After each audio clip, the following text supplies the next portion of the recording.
Despite the World Cup only just finishing, or that's what it feels like anyway, the Premier League season is about to begin, and no football fan enjoys anything more than, of course, sitting down, watching it on the TV or checking the scores on their phone and going, I could do better than this. All managers are rubbish. All players are a pile of crap. I, of course, could win the league, and then I could go on and I could win the Champions League. I could do everything because I am the greatest football mind and nobody knows about it. But of course you can't do that, but what you can do is get involved in a fantastical way or by joining a fantasy football league. And if you're gonna do that, you may want a few tips. So my name is Simon Miller, this is WhatCulture Football, and here is 10 tips to help you get a little bit better at whatever fantasy football league you're gonna hurl yourself into. Number 10, the preseason matters. Now, given that the preseason is over, you may be asking yourself, well, why are you telling me this now, Simon? But it's a hint and a tip for the future, and it really can pay off down the line. The summer months provide a great opportunity for fantasy league managers to take a look at players, see how they're doing, look to see if they pick up any knocks, and to see if they can win you over. There may be a guy out there that you've never even thought of. You see him in a preseason game, you think, man, he's cheap. I can sneak him into my fantasy team. So on that note, given that you've still got time, why not go back, look over the preseason and see if you can find any gems hidden in the rough. There's loads of them. If you want to have a good fantasy season, you've got to put in a time like any real manager. So go look what happened in the preseason and go and make some smart choices. Number 9, don't ignore promoted teams. One of the easiest traps that many fantasy managers do fall into is just focusing on the top 6 sides and ignoring the lower sides, especially promoted ones. They're like, nah, who cares? I'm just going to take all the best guys. I'm going to take all the superstars. I'm going to hurl them into my team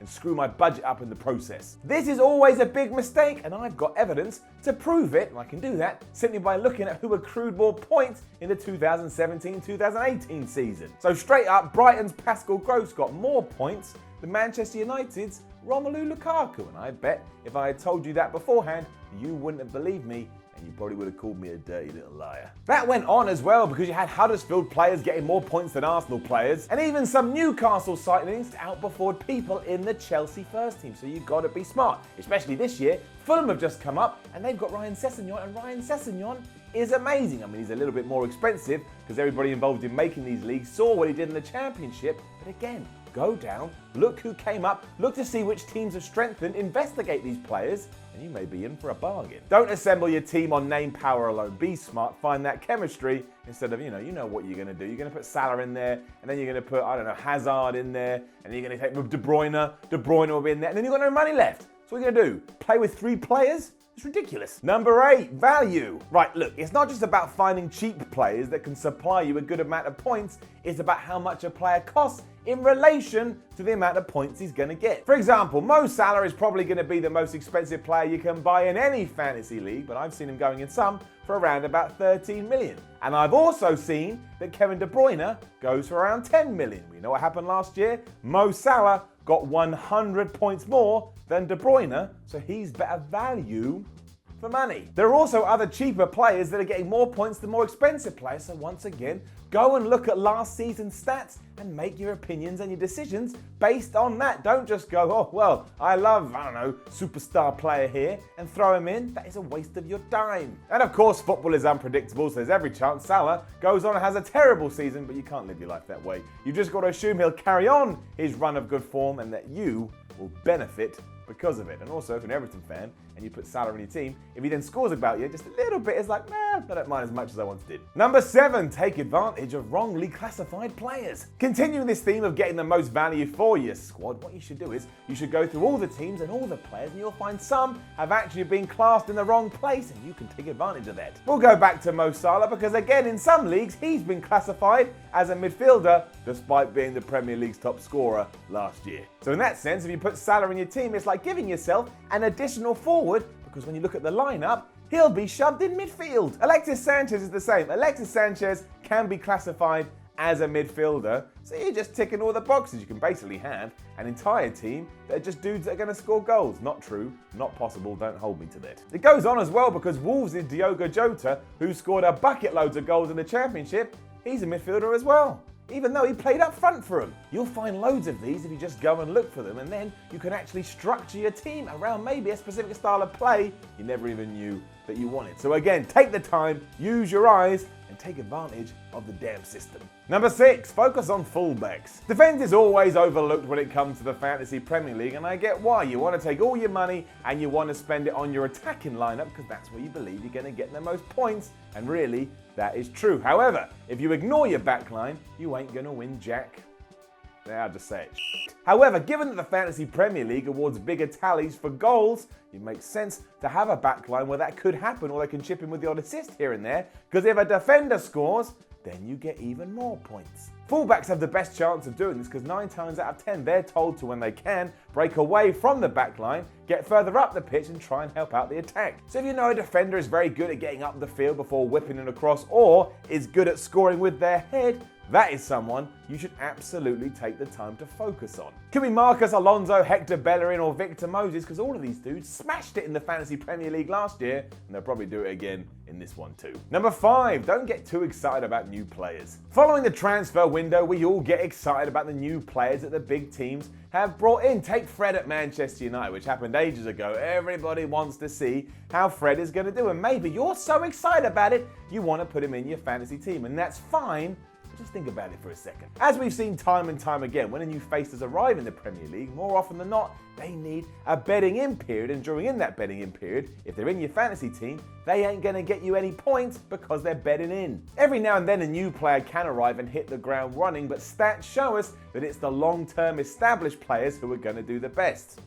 Keep your eyes on those. Don't forget you got the whole season to go through, so if eventually a new signing does light the world up, then you can go, oh, maybe I'll draft him in. Number 4, keep track of injuries. The worst situation for any fantasy manager is walking into a bunch of fixtures and realizing that half your damn squad is injured. An injured player is literally worth nothing to you because they're not going to get you any points no matter what happens. The official sites will usually tell you which players are injured, but they're also unreliable. So as we said throughout this video, go out of your way and check on other sites, especially the ones that are dedicated to football, to see who's able to play and who's on the injured list. Social media is amazing for that as well, because the whole point of Twitter is to keep everybody up to date as soon as possible. They're obsessed with it, so get yourself on Twitter, get some search tags, whatever it's called, and look up your players. On that note as well, maybe it's worth not even picking players who you know are to be injury prone, because it's probably going to be a big waste of your time. 3 that come to mind would be Vincent Kompany, Daniel Sturridge, and Jack Wilshere. We all hope that they do have good seasons, but again, the past dictates that at least at some stage over the next 12 months, they're going to get injured. Are they worth it? Are they really worth it? You've got to ask yourself that.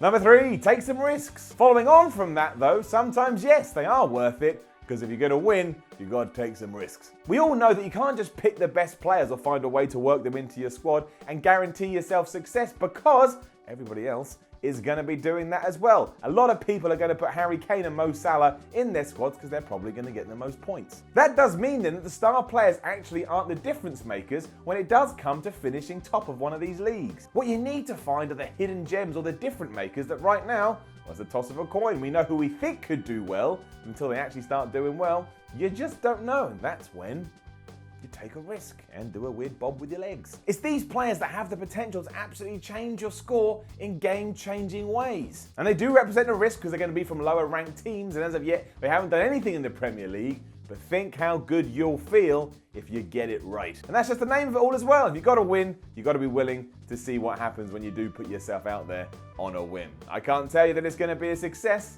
but I will keep both my fingers crossed. Can't move this arm, don't worry about that. I'll keep these fingers crossed that you absolutely smash it. Number 2, look at the fixtures. For the best players, fantasy football isn't just about assembling a squad and then going, I wonder what's going to happen now. You've got to keep on top of it, and the best way to do that is to see who's playing who each and every week. It's all about strategy, planning, and precision, and doing your research. Because by doing all of that, you can actually work out which players have the biggest chance of success. This once again ties into this idea of just picking the star players, because if you do that, you know what one of the first games of the season is? Arsenal versus Manchester City. Now, you assume Manchester City are going to win, but Arsenal are going to pose a harder task to them than, say, I don't know, someone like Burnley. And talking of Burnley, their first 2 games are Southampton away and Watford at home, so maybe you want to put your attentions there for now, because the Burnley players are likely to get you a few more points. Essentially, fantasy football is like a game of chess, and you've got to be smart about it because there are actual ways to sort of rotate your goalkeepers in and out depending on the fixture list to get a load of points, and both those goalkeepers will cost you less than one good goalkeeper, as long as you know they're at the right team level. Play the game week to week, and don't just make your team and then forget about it. If you do that, you're ultimately going to lose. Number 1, take your time. And following on from that, absolutely, you've got to take your time and not just treat fantasy Premier League football as if it's just one big laugh. I mean, it is, and you should enjoy it. But unfortunately here, just enjoying it means that you're probably going to go down and get relegated. You can't actually do that in fantasy football. And I get that not everybody has the time to go in and see every single stat for every single player, but that doesn't mean you can't just spend a little bit more time on your squad when you're first assembling in it and keep on it week in, week out to ensure you keep progressing and you keep racking up those points. It's so easy just to rush it and transfer some players in and transfer some players out, or actually forget to look at the injury list, but the winners are always the people that ensure they do this and research the current landscape before even the ball has been kicked. All you really got to do is go on BBC, for example, and read their news articles. They're always talking about football, and there's loads of those, literally loads. And even talking about all of this with all these lists and all of these points, just remember, and I said it once, but now let's turn it around and say it another way, you should just be having fun with it, because if you're not having fun, what is the point? I mean, if you don't want to have fun, I can come around and punch you in the face for a while, and that's free, although you don't win anything at the end of it, apart from your face may be a bit bruised. But remember that, enjoy fantasy football, and I, Simon Miller, wish you all the luck in the world.